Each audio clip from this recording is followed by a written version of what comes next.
Hello students, today we'll be going to tell you how to open the ERP site and download the worksheets on ERP site. First you need to type the site www.eklavyafox.com. Then you need to enter your user ID and password which has already been given to you.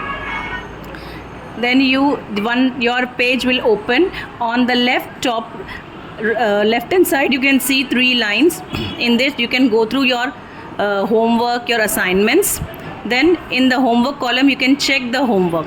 In the assignment column you can see the worksheets uploaded by the teachers. So if whatever the worksheet you want to upload, you can click on that and you can download.